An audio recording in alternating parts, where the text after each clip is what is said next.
Hai sahabat Kompas.com, kembali lagi bersama saya David Purba dan saya Dita Angga di Obrolan Newsroom. Kembali lagi hari Kamis yang manis. Kamu mencium sesuatu? Enggak. Weekend. Oh iya ya, aku Iya tuh dong. nggak berasa ya, karena kan kayak sebenarnya ini udah lama ya kita nggak ONR. Betul. Pekan ini kita tidak ONR, hari Senin harusnya kita ONR. Selasa. Karena ada ini ya. Vietnam versus Indonesia ya. Dan kita kalah. Dan kita bebas nggak ONR? Aku Tapi- pikir hari ini juga nggak ada ONR. Jangan Ternyata dong. ada. Kita harus waduh, ini aku agak deg-degan ya, ada yang lewat ya. Iya. Tiba-tiba Halo. hilang fokus. Tiba-tiba hilang fokus nih. Boleh dada Iya, agak boleh. kelihatan ya. Ya, teman-teman, ini kalau misalnya teman-teman lihat nanti ada yang lewat-lewat. Nah, ini itu kenapa namanya Obrolan Newsroom gitu ya. Jadi memang kita yang memperlihatkan newsroom kita yang ada ya di redaksi Kompas.com. Betul, lah. ngobrol di newsroom gitu lah ya, kurang lebih. Betul. Nah, karena kita ngobrol nggak nyambung sebenarnya. Udah langsung masuk aja lah kita ya. Iya. Kau nggak ada bridging yang menarik ya? Nggak usah, karena ini yang kita bahas sekarang itu udah menarik banget. Karena mungkin seminggu atau 2 minggu ini Mbak Dita itu termasuk masuk ke timelineku juga ke FYP. FYP. FYP itu apa sih? For your information. For your page. Oh itu FYI ya. Iya. Maaf rekan-rekan pers, rekan-rekan netizen, maaf. Jadi ramai berseliweran itu video-video demo atau kerusuhan saat Betul. demo yang sebenarnya udah lama terjadi gitu, tapi dimunculkan lagi oleh akun-akun anonim yang Betul. baru mungkin dibuat kemarin, followersnya baru berapa puluh, lalu postingan baru berapa begitu, Mbak, yang bikin lagi heboh. Betul. Gitu. Aku sih merasa bahwa video-video ini keluar setelah rame-rame beberapa fasilitas publik seperti mall, perbankan yang mencoba meninggikan pagarnya gitu kan. Setelah itu barulah muncul-muncul kayak memperkuat apa nih, ada terjadi apa nih gitu. Karena kan ternyata di sekarang ini pagar ditinggikan aja bisa muncul banyak spekulasi gitu kan, soal keamanan dan segala macam, sampai Polri bersuara, Gubernur DKI juga bersuara gitu, masalah pagar. Betul, karena memang kalau kita ngomongin masalah pagar, jadi gini, kan ada desas-desusnya mulai digaungkan Agustus. Nah, kalau kita flashback tahun lalu, ini kan pas bulan ini kan terjadi demo yang besar-besaran kemarin. Nah, itulah yang mungkin digaungkan lagi. Lalu pas lagi muncul pagar mall, ada juga pagar salah satu gedung perbankan juga yang dinaikin gitu. Dan sementara waktu lagi ramai belum clear dari pemerintah maupun pihak kepolisian, lalu muncullah video-video lama berkeliaran. Jadi memang sahabat Kompas.com, peristiwa ini tuh terjadi berrentetan gitu. Tapi kita sih mengimbau tentunya hal ini jangan sampai jadi kekhawatiran gitu, karena beberapa pihak otoritatif kayak Polri, mungkin Gubernur, bahkan Menko Polhukam pun sudah langsung mengumpulkan nih Panglima dan segala macam membantah isu-isu tersebut. Termasuk Menteri Koordinator Politik ya. Betul, Menko Polhukam gitu. Itu juga meminta masyarakat untuk menghentikan penyebaran konten menyesatkan yang tadi tuh, yang video-video ramah, video viral yang kemarin dinaikkan lagi. Nah, menurutnya penyebaran video lama yang dibingkai sebagai peristiwa terkini beresiko memicu keresahan di masyarakat. Nah, bahkan kondisi ini juga bisa dinilai untuk mempengaruhi cara pandang publik terhadap situasi keamanan dan kondisi bangsa saat ini. Nah, kita coba tampilkan ya penjelasan dari Menko Polhukam Jamari Chaniago berikut ini. Video itu saya nyatakan tidak benar. Tidak ada di wilayah Indonesia, di tanah air kita, ada hoax yang seperti itu. Mungkin itu terjadi pada masa lalu. Pada saat sekarang ini ke depan tidak ada. Kami sudah bekerja bersungguh-sungguh dengan tenaga yang kuat dan keras, kami bersama-sama dengan Pak Panglima, Polri, kami selalu memberikan informasi itu sama sekali tidak ada, sama sekali tidak kita temukan. Akun siapa ini? Ada akunnya, kami akan temukan itu.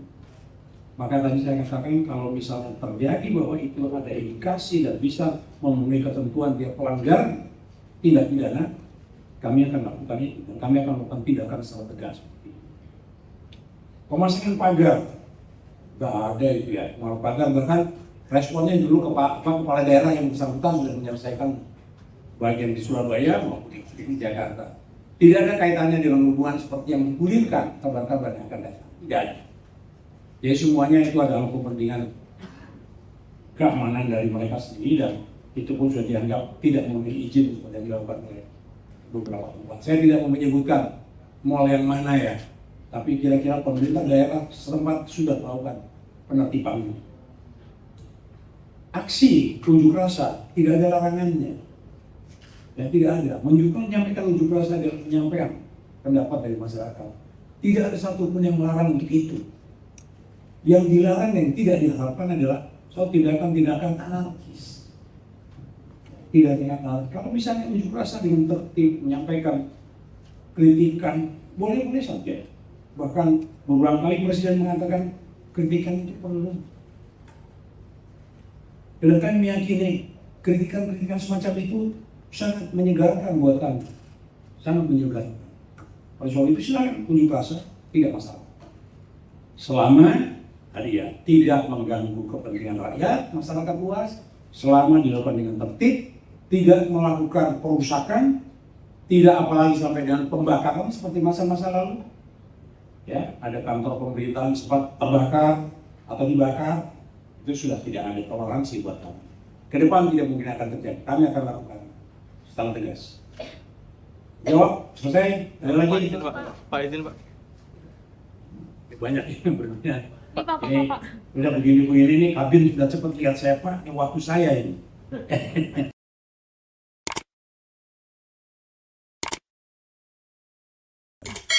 Tadi ya apa yang disampaikan Menko Polka memang tadi juga yang seperti kita sampaikan gitu, karena peristiwa itu berderet dari mulai isu pagar, lalu isu demo besar-besaran, dan sekarang beredar juga tuh video-video demonstrasi yang sebenarnya video lama gitu. Betul. Nah tadi udah disampaikan dari pihak pemerintah, para jenderal tadi, Panglima dan Kapolri juga sisi kanan dan kiri beliau kan. Artinya nih negara aman nih. Ya. Nah, ternyata ada penelitian juga ya, ada analisis juga atau ada temuan juga yang dilakukan oleh peneliti Monash University, Mbak Dita. Jadi Monash University Indonesia menunjuk dari hasil penelitiannya ya, itu menunjukkan adanya tercatat ada sekitar 197.000 unggahan yang membahas isu demonstrasi dalam periode 26 Juli hingga 1 Agustus 2026. Nah, dan dari ratusan ribu unggahan tersebut ditemukan banyak konten yang mengandung disinformasi. Nah, untuk tahu temuan Monash University langsung dari penelitinya nih, kita sudah terhubung dengan Co-Director Monash Data and Democracy Research Hub. Ada Mbak Ika Idris. Selamat sore Mbak Ika. Oke semuanya teman-teman. Selamat sore Mbak. Bisa dengar suara kami? Bisa terdengar kan suara saya? Nah sudah jelas. Selamat sore Mbak. Ini ada Dita dan David di studio. Oh, selamat sore Double D ya. Yes. 2D. Kalau angkatan zaman dulu pasti tahu sih 2D ya, tapi aku anak zaman sekarang kayak nggak tahu. Nah Mbak Ika, ini bisa dijelaskan nggak sih secara sederhana apa sih yang jadi temuan Monash University ini, dan metode penelitian seperti apa? Apakah memang seterkoordinasi itukah unggahan-unggahan yang ada di medsos terkait dengan situasi dan keamanan saat ini gitu Mbak Ika? Jadi kalau metodenya sih sebenarnya sederhana aja. Jadi kita pakai social media monitoring tools yang available that anyone can akses ya, maksudnya siapapun bisa subscribe ke situ. Lalu kami masukkan keywordsnya memang aksi demo, demo mahasiswa gitu ya, video demo. Dan pas di situ kami lihat memang ada percakapan yang cukup ramai, jadi sekitar 197.000. Dan kami potret lebih dekat lagi percakapan-percakapan di mana peaknya itu paling tinggi.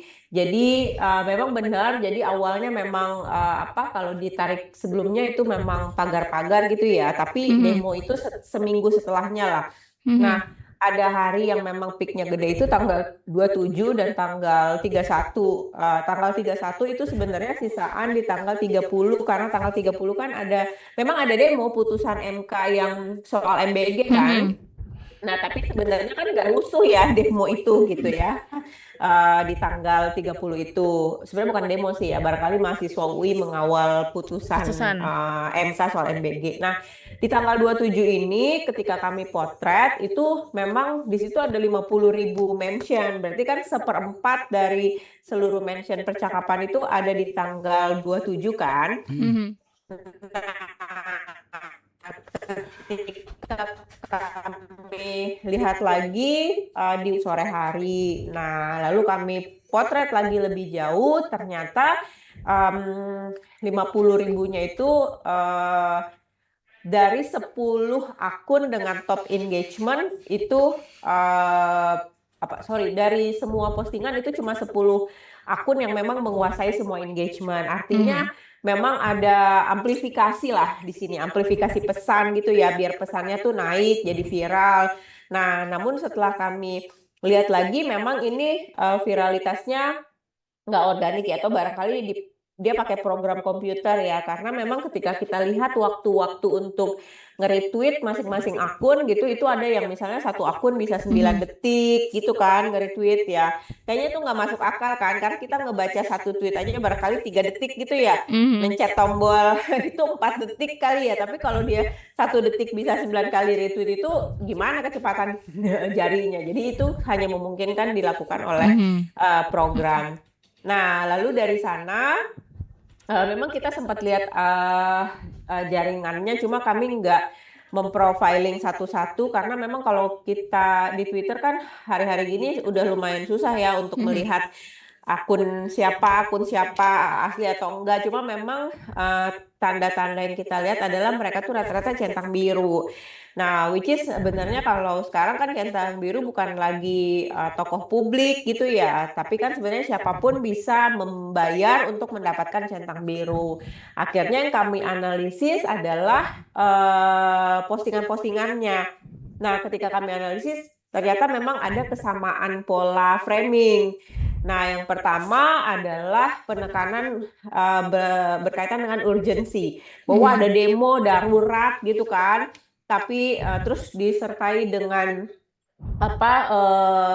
emoji siren polisi gitu kan, tanda darurat ya biasanya kan kalau jadi itu satu gitu. Kedua memang ada misalnya ini demo besar di mana-mana seluruh Indonesia, jadi ada urgensi di situ yang akhirnya urgensi selanjutnya adalah media nggak memberitakan gitu kan misalnya, terus sosial media juga enggak, hilang sinyal. Oleh karena itu kita harus teruskan gitu ya, jangan sampai misalnya demo ini kita dibungkam gitu sih sebenarnya yang paling banyak kita lihat narasinya.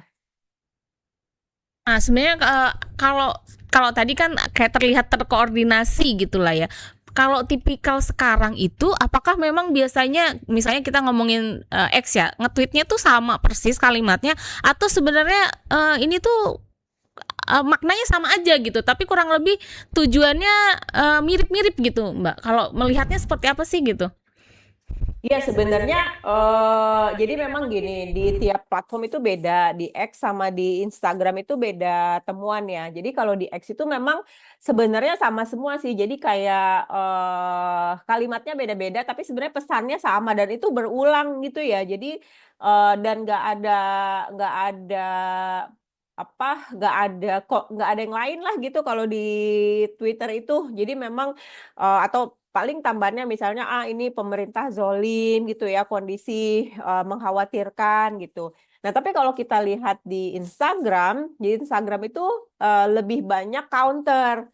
Jadi counteringnya tuh misalnya pengguna Instagram yang di komen-komen itu bilangnya, oh nggak ada kok, saya berkantor di Sudirman dan Tamrin, nggak ada gitu kan. Jadi banyak counter-counter tuh di situ. Atau misalnya kayak media nggak memberitakan. Nah ternyata di Instagram tuh ada tuh yang bilang, nggak ada kok live di media ini, termasuk di Kompas TV sebenarnya ya.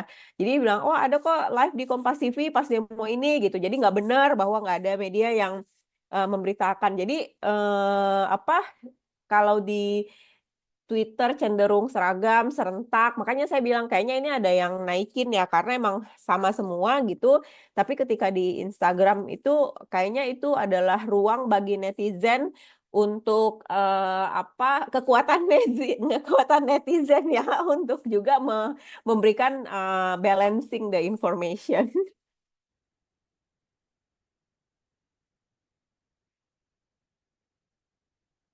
Halo? Halo? Ini saya sudah Ya. ini gitu. Oh ya, Halo, bisa dengar suara saya, Mbak Ika? bisa. Ah Tadi ya. nggak ada. Nah iya, jadi kalau di kolom komentar kadang saya juga suka lihat tuh di kolom komentar public figure tuh bisa ada amplifikasi misalnya terima kasih ya saya berkat obat ini saya turun 3 kilo, itu kan kayak sama gitu. Iya. Apakah bentuknya seperti itu gitu tadi? Ternyata memang ada kecenderungan kalau di X sama, tapi kalau di Instagram ada counter dari netizen gitu ya Mbak Ika ya. Jadi Oke. memang di komentar-komentar itu cukup akhirnya jadi beragam ya kalau kita analisis komentarnya itu memang jadi lebih beragam sih di situ dan memang counternya banyak di situ ya.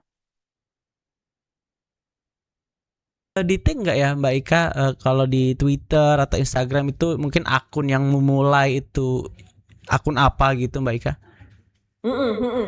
Kedeteksi memang kalau memulai kita sendiri nggak melihat itu pertama kali itu siapa gitu, tapi yang menjadi akun sangat sentral untuk di-amplify itu ada. Kenapa saya bilang itu nggak kelihatan pertama kali? Karena gini Mas, ada yang jadi kan ini ada 3 jenis ya, ada 3 jenis postingan. Pertama memang postingan lama yang diposting ulang seolah-olah demonya hari ini gitu kan. Padahal itu demo Juni gitu ya, demo Juni yang waktu BEM UI di Bundaran HI gitu kan. Ada juga yang misalnya rekayasa memang. Jadi masanya itu direkayasa gitu. Nah, tapi di Instagram gitu utamanya, tapi di X juga ada sih. Itu malah postingan-postingan lama engagement naik lagi gitu. Jadi misalnya orang itu postingnya Juni, tapi tiba-tiba ada engagement yang naik ke postingan itu sehingga kan masuk ke FYP kita ya. Jadi kan kalau ada postingan itu teman kita share aja, walaupun misalnya udah turun nih sekarang postingan demo kan, atau unggahan mention tweet gitu tentang demo udah turun. Tapi kalau teman kita sebenarnya ada yang share, misalnya di Instagram itu kan akan naik lagi potensinya ke feed kita kan, gitu. Iya. Jadi memang pas kita lihat, aduh ini siapa yang mulai, kita sendiri di tanggal 26 sih nggak kelihatan. Mungkin bisa jauh lebih ke belakang lagi ya, jangan-jangan. Tapi kita nggak memotret sebelum di tanggal 26 sih. Oke. Nah, Mbak Ika, ini kan kadang kita nih ya kan masyarakat awam nih istilahnya tidak bisa dengan mudah gitu mendetek ini tuh sebenarnya beneran terjadi atau sebenarnya bikin-bikinan aja gitu loh. Nah, ini apa sih ciri-ciri yang bisa dikenali gitu? Kira-kira apakah peristiwa ini benar-benar terjadi, isu ini dibuat-buat atau memang isu ini beneran ada gitu loh Mbak Ika? Gimana tuh caranya mengenali itu? Nah, menurut saya gini sih sebenarnya yang menjadi resep dari disinformasi itu kan biasanya ada urgensi dan ajakan gitu ya. Nah, tentu protes publik gitu ya atau demonstrasi gitu, itu juga tentu ada ada urgensi dan ajakan. Tapi biasanya memang disertai dengan kayak tuntutan demo gitu kan. Misalnya kita mau menuntut apa. Kalau yang kemarin itu benar-benar nggak jelas gitu. Nggak jelas apa tuntutan. Kan biasanya ada tuntutan, oke kita menuntut agar misalnya pemerintah memperbaiki ekonomi atau apa gitu kan. Nah kalau kemarin itu memang nggak ada tuntutannya. Jadi urgensi aja dan ajakan untuk cepat-cepat meneruskan. Nah biasanya memang teman-teman kita tuh terjebak dengan disinformasi yang misalnya isinya memang adalah ajakan gitu ya, baik itu meneruskan, melakukan sesuatu gitu kan. Jadi itulah yang sebenarnya kita perlu berhati-hati. Tapi yang menarik sebenarnya gini teman-teman, di hari kita menganalisis ini, di hari Senin ya, Senin Selasa itu kita lihat Google Trends terkait dengan demo dan demo hoax itu tinggi. Nah, artinya sebenarnya kalau menurut saya ya jangan-jangan orang juga setelah dapat dari media sosial dia mencari di mesin pencari gitu ya, paling gampang kan Google ya misalnya. Jadi jangan-jangan sebenarnya orang juga udah mulai punya kesadaran untuk ngecek gitu ya, apalagi kan ada yang tadi di Instagram bilang, "Nggak ada kok, gue kantornya di Sudirman dan Tamrin, nggak ada kok," gitu orang yang demo gitu. Jadi saya juga melihatnya akhirnya netizen juga udah mulai mencari tahu. Memang yang paling susah adalah kalau demonya tuh misalnya kan ada juga demo di Papua gitu, itu kan itu susah ya, apalagi barangkali media nggak semua memberitakan itu. Tapi kalau cuma demo di Jakarta, demo di Bundaran itu kayaknya itu lebih gampang dicek gitu. Jadi kita hati-hatilah kalau ada postingan-postingan yang ada urgensi dan ada ajakan ayo ini, ayo itu gitu ya. Oke, untuk ini penasaran juga ya Mbak Ika ya. Kira-kira langkah apa ya Mbak Ika yang sebaiknya dilakukan oleh pengguna medsos sebelum membagikan video-video demonstrasi yang viral atau meretweet atau mengupload lah, bukan mengupload ya, merepost begitu Mbak Ika? Jadi gini, sebenarnya mungkin bukan hanya video ini ya, tapi kayak yang saya bilang tadi kalau di Twitter sendiri kan ada akun centang biru. Akun centang biru sendiri kan kalau engagement tinggi itu kan dia bisa dapat uang dari X kan gitu. Nah, kalaupun misalnya bukan di X, misalnya di Instagram atau di platform lain, ketika engagementnya tinggi, itu kan pasti ada profit yang didapatkan dari si pengguna gitu ya. Baik itu misalnya kalau memang dia buzzer berarti dia dibayar gitu ya, chief KPI gitu kan. Kalau misalnya dia punya kepentingan politik, berarti kita membantu untuk kepentingan politiknya.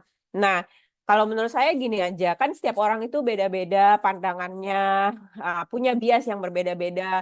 Nah, sekarang gini aja, kalau kita ikut merepost, kita engage ke situ, berarti kan kita memberikan atau mensupport postingan tersebut gitu kan yang nanti memberikan keuntungan baik economic benefit ataupun non economic benefit pada akun tersebut. Nah, kita tanya lagi ke diri kita, apakah kita mau memang support orang itu gitu kan? Apakah kita mau support ideas itu gitu? Kalau memang mau support gitu ya sesuai dengan pandangan Anda, kalau menurut saya silakan aja gitu.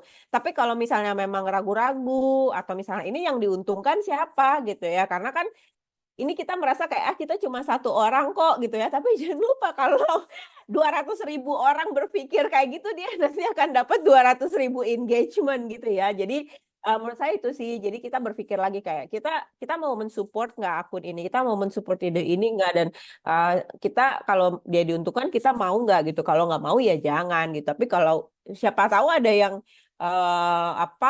video tertentu yang memang dia mau support ya silakan aja sih menurut. Oke. Baik Kak, ini kamu mau nanya lagi? Ada mau nanya lagi. Iya udah kamu dulu deh. Soalnya seru obrolannya. Iya. Nah. Ini saya yang nanya aja nih kalau. Mbak Ika, tadi kan ada ratusan ribu ini ya tweet ya atau ada juga banyak video gitulah ya. Nah, saya nggak tahu apakah ini pertanyaan benar atau enggak ya, tapi bisa nggak kelihatan ya kalau di Twitter itu apakah punya dampak, misalnya netizen jadi kayak ayo demo, ayo demonstrasi begitu. Ada terlihat, atau di Instagram juga meskipun tadi banyak counter juga tadi yang disampaikan ya. Ada terlihat tidak Mbak ya reaksi atau akhirnya memicu apa gitu, atau memang ya sudah selesai di situ saja gitu, di X, di Instagram begitu Mbak Ika. Mm-mm. Tentu ini ada dampaknya. Kalau kita lihat dari respon-respon gitu ya. Pertama dampaknya ini adalah terbangunnya persepsi rasa tidak aman gitu ya. Jadi ini emang membangun persepsi kalau nggak aman, bakal ada kerusuhan gitu ya. Itu satu. Dan itu memang terlihat juga sih di Instagram juga ada kayak gitu, di Twitter juga kayak gitu ya. Dan yang kedua ini kan misalnya ada rasa tidak aman itu pun didukung dengan misalnya nanti ini potensi mengulang 1998 gitu kan. Nah, terus juga ada misalnya memperkuat lah, kan sebenarnya udah ada misalnya kayak sentimen ketika ada demo-demo besar atau demo-demo mahasiswa, media itu nggak meliput gitu ya. Nah, itu akhirnya memperteguh itu kan. Jadi saya melihat apa yang disampaikan ini semua tuh sebenarnya kayak serving the bias yang sebenarnya kita udah ada, atau dia kayak memperteguh bias-bias yang sudah ada gitu ya. Dan memang bias-bias itu muncul kan karena kita pernah mengalami itu. Misalnya gini, misalnya kayak nanti sinyal media sosial hilang nih, internet terganggu lah. Memang pernah kayak gitu kan, memang pernah kita protes di Papua, protes di Jakarta, tiba-tiba internet mati, sosial media mati. Itu kan bukan hal-hal yang nggak pernah kejadian gitu kan. Nah, terus juga misalnya kayak ada aksi besar di mana-mana, terus nanti jadi kacau gitu, misalnya pemerintahnya kacau gitu.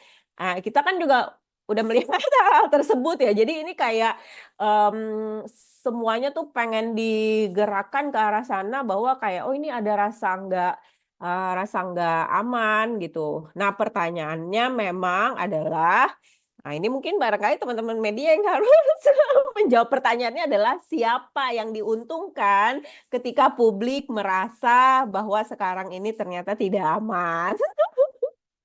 Jawab Adit. Kita cari dulu. Ya. Nah, ini terakhir nih Mbak Ika beneran. Mbak Ika, ini kan kalau kita lihat amplifikasi seperti ini tuh sering terjadi gitu. Dan tadi kan kita juga udah ngomong dampaknya bisa menimbulkan ketakutan, ketidakamanan gitu terhadap masyarakat. Nah, sebenarnya peran pemerintah seperti apa sih gitu? Apakah memang literasi digital kita memang masih rendah atau seperti apa Mbak Ika? Bukan, menurut saya ini yang paling penting adalah kekosongan informasi ya.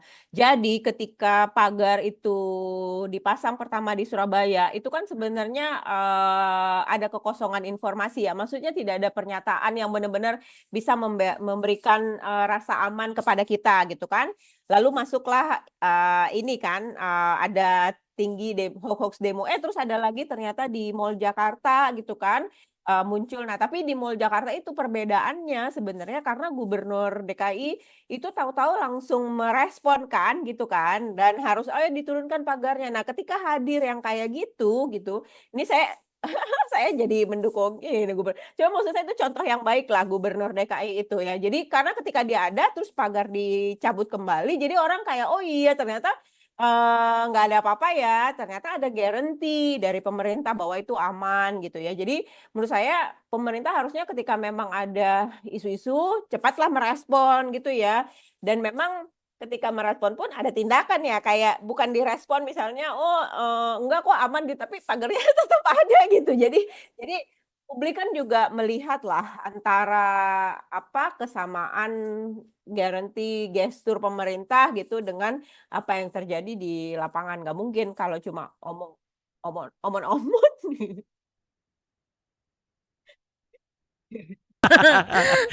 Oke, Mbak Ika, terima kasih ya Mbak obrolannya, insight-nya yang diberikan ke sahabatkompas.com. Saya selalu Mbak Ika. Selamat sore. Terima kasih banyak. Selamat sore. Seru ya obrolannya. Obrolan ada begitunya dulu. Iya, kembali lagi nih. Gak bercanda. Ada iklan tadi. Udah iklan masuk gitu. Nah, tadi seru ya obrolan dengan Mbak Ika. Jadi peneliti melihat bisa melihat siapa nih yang memulai, lalu dampaknya, efeknya, Dan terkoordinasi itu ya. amplifikasi. Betul. Itu banyak tuh kayak gitu-gitu. Ya memang aku kadang miris kalau bukan ada ya, kemarin rame videonya dan captionnya tidak ada media Yang memberitakan. Nggak Ya ada, ampun. padahal emang nggak ada. Guys, bentar ya guys. Ini aku bilang, kita di Megapolitan, reporterku sampai 3 datang ke lapangan. Ke Bayangin. MK, bukan ke lokasi yang lokasi disebutkan. banyak. Yang tahun lalu juga Iya. banyak teman-teman reporter, baik itu media teks, harian, radio, Betul. lalu TV juga yang memberitakan ya kejadian Reporterku sampai demo. tidur loh di DPR sampai Gitu. pagi karena nggak Jadi, bisa keluar. Please cek lagi, semisal ada yang video-video seperti itu, Betul. coba cek lagi ke media-media mainstream yang oke Yang lah ya. ada verifikasinya, itu yang Iya. penting. Nah, tadi kita udah ngobrol sama Mbak Ika. Nah, kita mau ngobrol dengan ini kayak POV dari politik kali ya, Mbak Ika ya. Mbak Ika, Mbak Dita. Nah, Nggak move on dari Mbak kita Ika akan nih. ngobrol dengan pengamat politik, ada Bang Ray Rangkuti. Selamat sore Bang Ray. Sore Bung, Siap. Sehat Bang Ray, ada David dan Dita di studio. sehat sejauh ini alhamdulillah. Iya. Ini Bang Ray, ini kita mau lihat dari POV-nya Bang Ray ya. Ini aku senang kalau ada Bang Ray ini. Tegas, lugas, set. Kayak semua wartawan pernah ngontak Bang Ray. Nggak ada. Ayo ngaku. Nah, Bang Ray ini kan lagi ramai belakangan ini, mungkin seminggu 2 minggu ini kembali lagi video demonstrasi lama itu di-share, di-upload di media sosial, Bang Ray. Kalau Bang Ray melihat fenomena ini kalau dari kacamata politik ini seperti apa sih, Bang Ray? Ya sebetulnya sangat mudah untuk menjawabnya. Cuman mau berusaha tidak pemerintah untuk menyampaikannya kepada masyarakat ya. Karena dengan pola yang muncul ini juga semua orang juga bisa membaca bahwa ini pola yang kelihatan dimobilisir ya kemungkinan ini. Sebab sejauh ini misalnya saya sepengetahuan saya lah ya, saya belum pernah mendengar akan ada aksi katakanlah yang besar-besaran untuk menjelang 17 Agustus ini gitu. Lagi pula rasanya kita nggak punya tradisi lah ya sejak dari dahulu gitu ya. Buat aksi itu jelang 17 Agustus itu rasanya nggak punya tradisi. Bahwa 17 Agustus itu seringkali dimaknai dengan berbeda oleh masyarakat, ya itu lazim. Misalnya, kita belum merdeka, itu sering kita dengar ya kan. Kemerdekaan adalah menurunkan pajak, misalnya itu juga sering kita dengar gitu. Artinya kata merdeka itu dimaknai secara berbeda oleh publik, nggak sama dengan makna yang disampaikan oleh pemerintah. Itu sangat umum terjadi di Indonesia. Tapi saya belum pernah dengar atau belum pernah lihat gitu ya, sepanjang yang saya tahu tentu ya setidaknya dalam 30 tahun terakhir inilah ya, atau bahkan sejak dari era Orde Baru, saya kira Orde Baru ya 30 tahun terakhir inilah ya.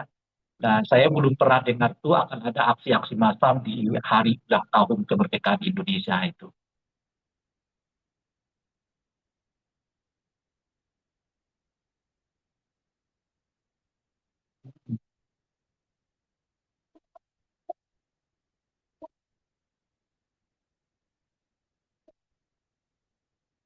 Ya, itu yang saya sebut sebetulnya mudah menjawab itu gitu. Nah, cuma apakah pemerintah mau secara terbuka atau tidak? Siapa misalnya yang memobilisir isu soal adanya demonstrasi gitu ya, lalu siapa yang melakukan pendanaan dan seterusnya gitu. Itu mudah sekali. Nah, tinggal tentu satu ya, kecanggihan intelijen kita. Nah, susahnya kan intelijen kita ini sekarang apa namanya itu ya, apakah terlatih apa enggak ya dengan hal yang seperti ini. Tapi kalau urusan dalam negeri biasanya intelijen kita sangat terlatih lah ya. Karena yang saya agak ragu kalau urusan luar negeri mereka terlatih apa enggak. Gitu ya. Tapi kalau urusan mengendus gerakan, mengendus apa namanya itu ya, protes-protes gitu ya, bakal protes-protes itu kelihatan ya biasanya intelijen-intelijen kita gitu. Nah, tinggal sebetulnya apa namanya itu ya, pemerintah mau terbuka atau tidak, misalnya untuk menyampaikan bahwa isu yang seperti ini dikondisikan, isu yang seperti ini dimobilisir, ya dengan tujuan apa, maksud apa dan seterusnya itu, lalu tentu ya apa namanya itu yang mau mencari keuntungan apa dari situasi seperti ini. Nah, cuman memang ya kalau dilihat apa namanya itu ya nuansa politiknya lah gitu ya. Nah, nuansa politiknya ini memang memungkinkan sekarang ini terjadi mobilisasi massa gitu. Dan Anda tahu semua dan kita semua juga tahu akhir dari apa istilahnya itu ya survei yang baru kemarin di launching ya oleh SMRC, misalnya tingkat kepuasan kepada Pak Prabowo cuma 51%, artinya sebetulnya udah 50-50 tuh antara yang puas dan tidak puas kan, gitu ya. Tingkat keterpilihan Pak Prabowo juga jauh merosot gitu ya. Jadi apa namanya itu ya, kalau terjadi misalnya ya gerakan yang termobilisasi untuk melakukan aksi-aksi massa itu sangat mungkin itu terjadi pada saat-saat seperti yang sekarang gitu. Nah, itu satu. Nah, yang kedua, perlu kita pahami ya sekarang ini, polanya udah nggak seperti di zaman saya ya, atau di era saya gitu. Kalau di era saya itu kan mau demonstrasi besar-besaran tuh ya minimal 1 tahun saya keliling dulu gitu. Meyakinkan orang gitu loh. Kalau ini harus diadvokasi, ini harus diprotes macam-macam dan sebagainya gitu. Nah, sekarang, khususnya setelah Agustus 2025 yang lalu, saya agak merasa terkejut dengan pola gerakan yang terjadi gitu ya. Setidaknya ada dua di situ yang menurut saya menarik. Pertama adalah tanpa kepemimpinan. Jadi kalau ditanya misalnya aksi tahun 2000, Agustus 2025 ini siapa apa komandannya nggak ketemu tuh. Jadi masa itu nggak punya pemimpin gitu, nggak punya komandan lah gitu ya. Nah, kalau kita istilahnya itu dulu koordinator lapangannya gitu. Nggak ada, nggak ketemu. Nah, sekarang orang datang dengan, dan ini yang kedua tuh, bisa datang dengan tiba-tiba, dengan hanya memobilisasi melalui media sosial memang gitu. Nah, kalau kalau peristiwa Agustus itu, saya kira salah satu faktor yang sangat cepat mendorong orang datang ke DPR itu adalah protes yang terjadi sebelumnya di media sosial, gitu. Nah, sampai kemudian ada apa namanya itu muncullah semacam meme atau apalah misalnya yang menyebut supaya DPR itu dikepung dan kejadian. Saya sendiri sangat terkejut karena waktu itu saya anggap biasa aja gitu karena nggak punya tradisi lah kita itu kalau demonya soal DPR itu masanya akan sangat banyak itu hampir nggak pernah tertradisi gitu. Ya udah 2 kali demonstrasi ya, menggalang demonstrasi ke gedung DPR ya dari Orde Baru sampai rejim apa reformasi ini gitu. Itu paling hebat tuh 20 orang gitu yang mau hadir gitu. Makanya seringkali aksi ke DPR itu kalau waktu saya ya itu teatrikal kita buat gitu karena masanya nggak ada gitu. Nah, oleh karena itu ketika terjadi di Agustus itu demonstrasi ke DPR, ya saya santai aja, nggak lihat perkembangan, nggak lihat TV, sampai kemudian saya dikontak oleh Kompas TV. Gitu. Nah, Kompas kontak saya, Bang bisa nggak live gitu ya? Live apa? Itu soal demonstrasi di DPR. Kenapa memang saya bilang kan, itu udah mulai pukul-pukulan, ayah kamu, gitu. Ada di DPR, apa masanya pukul-pukulan saya bilang ya kan. Tapi abang lihat aja dulu gitu. Memang saya buka channel apa Kompas TV dan memang udah mulai pukul-pukulan antara polisi dengan demonstran. Gitu. Nah dari situlah saya uh, mulai merasa bahwa ada sesuatu yang baru. Bersama dalam aksi-aksi massa sekarang yang punya potensi tidak dipimpin oleh ketokohan seseorang. Gitu. Ya siapa bisa yang meyakinkan, siapa aja yang bisa meyakinkan orang untuk datang, ya orang akan datang gitu ya, asal klop gitu. Dan yang kedua, aksinya bisa sangat cepat ya atau masanya bisa sangat cepat terkumpul melalui apa namanya itu selebaran media sosial gitu. Nah, inilah mungkin yang boleh jadi ya melihat situasi Agustus itu yang mau dicoba lagi di Agustus ini kan, di Agustus 2026 ini gitu. Oke, jadi sebenarnya tujuannya apa Bang? Hanya memang untuk apa ya? Menakut-nakuti saja atau memang tujuannya spesifik misalnya ke kepemimpinan Pak Prabowo atau ke mungkin pihak kepolisian begitu, atau kalau Abang melihatnya ini yang mau disasar ini siapa sih? Ya ini yang kita belum tahu ya. Makanya saya sebut tadi sebetulnya kalau mau lacak ini mudah sekali melacaknya gitu, sangat sulit ya. Apalagi intelijen kita itu sangat terlatih kalau urusan soal aksi-aksi di dalam negeri gitu ya. Tapi saya nggak tahu kemampuan mereka kalau urusannya luar negeri gitu ya. Jadi mudah gitu. Tapi saya mau kasih background aja, background ya terserah tentu ya orang menilai atau menyimpulkan seperti apa. Itu yang saya sebut tadi backgroundnya, situasinya sekarang sangat memungkinkan untuk terjadi apa namanya itu luapan ke, ketidakpuasan terhadap Pak Prabowo. Itu sudah kita lihat dari eh, apa namanya itu ya survei SMRC yang kemarin kan, tingkat kepuasan pada Pak Prabowo itu pun amat sangat drastis dari 80 ke 74, nah sekarang menjadi 51% gitu. Jadi hanya hitungan menjelang 2 tahun sudah hampir berapa beras itu ya dari 80 ke 50 30% penurunan ketidakpuasan terhadap Pak Prabowo itu sangat luar biasa besar gitu ya. Nah, yang kedua, memang bisik-bisiknya yang kita dengar. Nah, itu juga namanya politik ya, selalu nggak bisa, cara pembuktiannya itu nggak bisa seperti berperkara di peradilan gitu loh ya. Ada dua alat barang bukti gitu, nggak bisa gitu ya. Nah, di politik itu ya kita hanya dengar info bahwa memang suasana di lingkaran Pak Prabowo ini nggak sesolid yang dahulu lagi gitu loh kira-kira. Nah, jadi ya siapa yang ambil keuntungan, siapa yang mengambil keuntungan ya, ya saya kalau konteksnya politik ya saya kira ya nggak ada dari luar ini gitu. Kalau politik konteksnya ya, saya kira ini di lingkaran Pak Prabowo ya.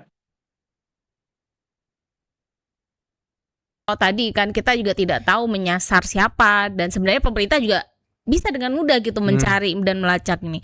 Nah, sebaiknya pemerintah tuh seperti apa sih menyikapi isu-isu yang beredar yang berpotensi membuat kekhawatiran masyarakat gitu? Apakah memang harus merespon langsung atau harus seperti apa nih Bang, pemerintah nih Bang? Ya saya kira betul apa yang dilakukan oleh Gubernur Pramono ya sudah menyatakan sebaiknya pagar-pagar itu Cabut ya. dipindahkan, Iya. dicabut, itu udah saya kira tepat gitu. Cuma itu kan itu aksi yang boleh jadi menurunkan tingkat apa namanya itu kekhawatiran publik. Tapi nggak cukup memang gitu, karena harus diakui lah ya bahwa terlalu sering ya elit politik kita ini ngebohongin publik gitu loh. Jadi tingkat kepercayaannya rendah gitu ya kepada para elit itu. Jadi misalnya kalaupun mereka mengatakan ya nggak ada apa-apa, apa ya, pertanyaannya apakah publiknya percaya gitu. Seberapa besar kepercayaan publik pada apa namanya tuh ucapan-ucapan para elit politik gitu. Nah, itu saya ragu gitu. Tapi tindakan yang dilakukan oleh apa namanya gubernur Pramono oke gitu. Tapi cuman seperti yang kemarin kan kita lihat tuh ya kan, ya Panglima, ya Kapolri, ya Kejaksaan Agung gitu-gitu lah ya. Terus Menko Menko Hukum, Menko Polkam gitu ya. Lalu pidato, lalu nanti foto-foto sambil gandengan tangan. Saya kira udah nggak rasanya lagi gitu.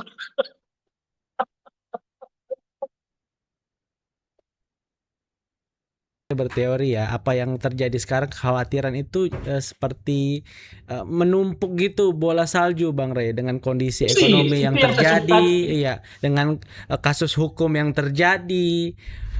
Jadi tadi dengan mungkin kebohongan-kebohongan yang pernah disampaikan dan tidak dilakukan begitu, itu jadi menumpuk, tertrigger dengan pagar-pagar itu, akhirnya muncullah kekhawatiran itu tadi Bang Rey. Persis, itu yang saya sebut tadi. Memang langkah-langkah yang apa Menko Polkam, kemudian kejaksaan, kepolisian itu yang gandengan tangan itu oke lah gitu ya. Tapi seberapa besar efeknya? Karena persoalannya tingkat kepercayaan publik terhadap para elit ini menurut saya sih nggak begitu tinggi gitu. Yeah. Itulah sebabnya sekalipun muncul pertama kali di Surabaya, itu orang mulai bertanya-tanya, lalu seperti menyebar gitu ya ke apa namanya ke Jakarta gitu, dan ya syukurnya belum terjadi di kota yang lain sejauh ini yang kita dengar. Jadi kenapa itu bisa terjadi? Ya karena sekalipun para elit ini berfoto-foto bergandengan tangan gitu ya, bahwa ini nggak terjadi, publiknya udah pada situasi Ya belum tentu loh itu gitu loh kira-kira ya kan. Karena ya misalnya Anda sebut tadi soal kejaksaan. Jaksa Polrinya dengan jaksa agungnya salam-salaman lah. Tapi kasusnya kok kayak gitu gitu.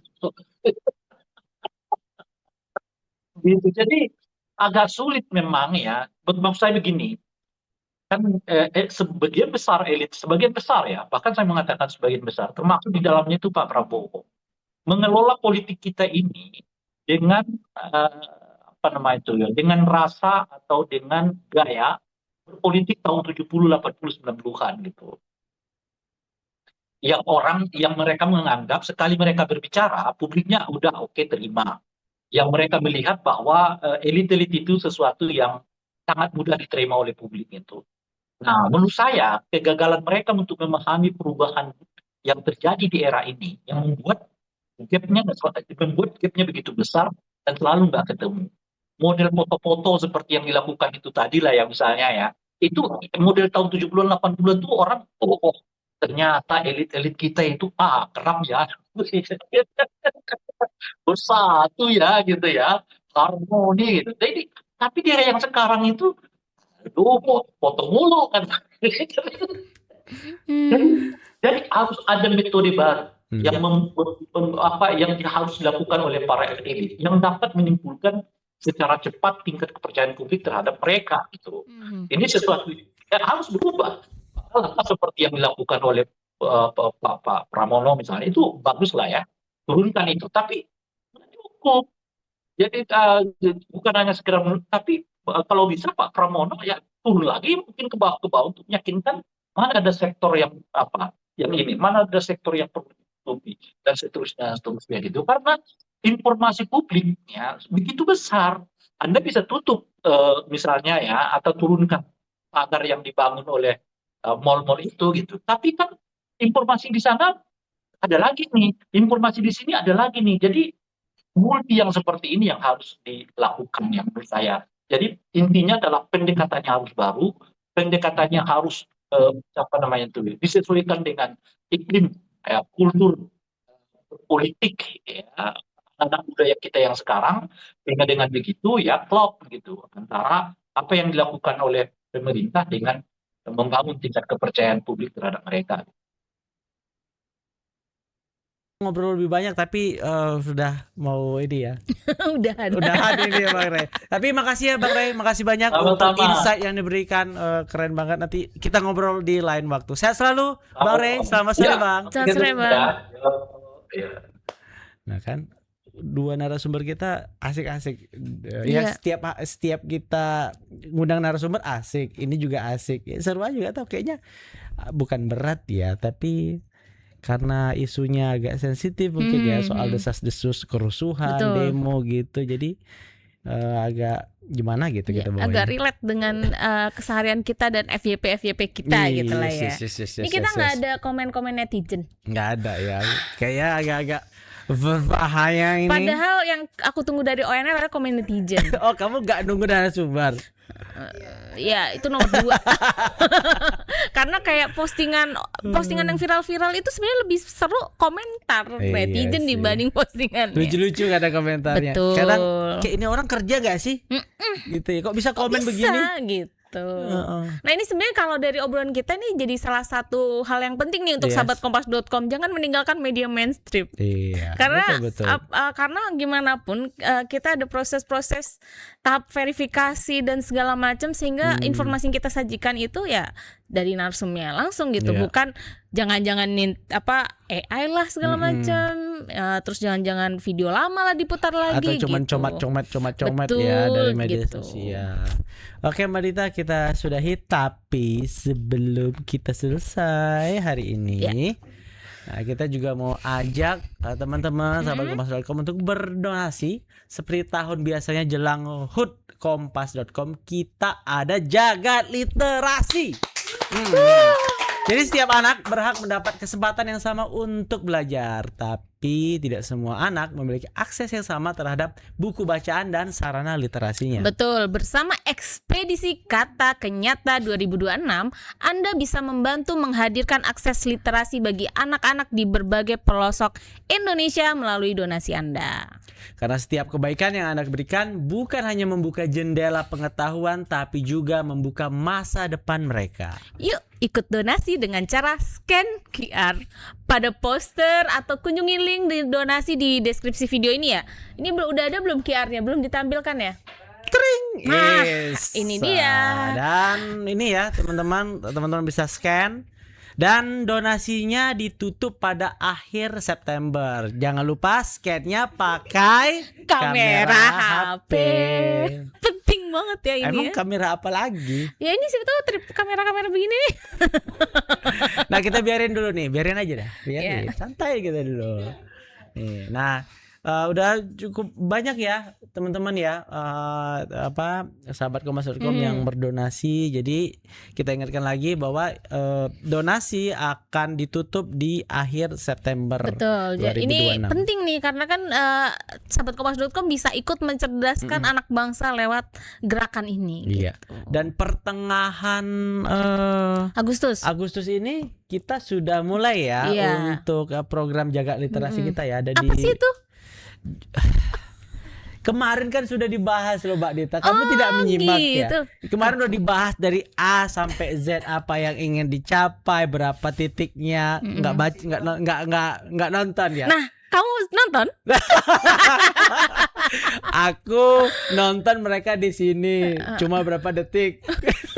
Karena aku harus mengerjakan beberapa kegiatan lain. Itu hari Selasa ya. Iya, hari Kayak Selasa. banyak hal yang dilakukan sih waktu itu. Iya, tadi ada yang bilang apa sih Bang, makanya nonton lagi YouTube ONR atau teman-teman juga bisa baca ya. Jaga literasi kompas.com. Nah, pasti tuh muncul tuh banyak. Apa sih ngapain aja?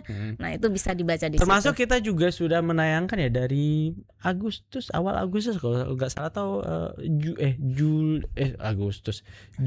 Juli itu artikel-artikel literasi. Betul. Jadi sekolah, terus guru, Pegiat-pegiat literasi. Jadi jangan lupa baca di kompas.com. Oke? Kita akhiri obrolan newsroom sore hari ini dan jangan lupa untuk saksikan programnya dari Senin sampai Jumat di YouTube kompas.com. Jamnya nggak ada.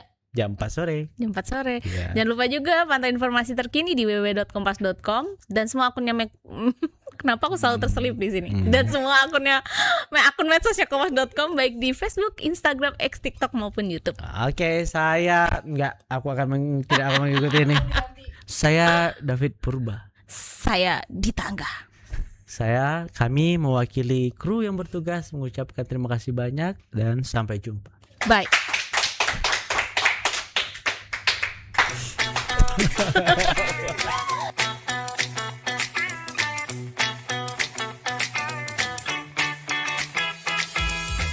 Kompas.com telah hadir di channel WhatsApp. Kamu bisa tetap terhubung dengan teman dan keluarga sambil dapat update berita terbaru.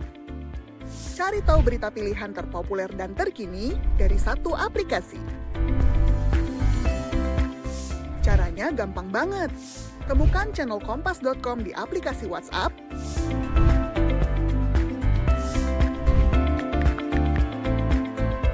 langsung follow,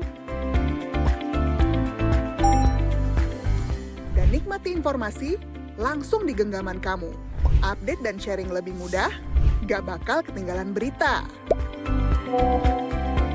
Follow channel WhatsApp Kompas.com sekarang.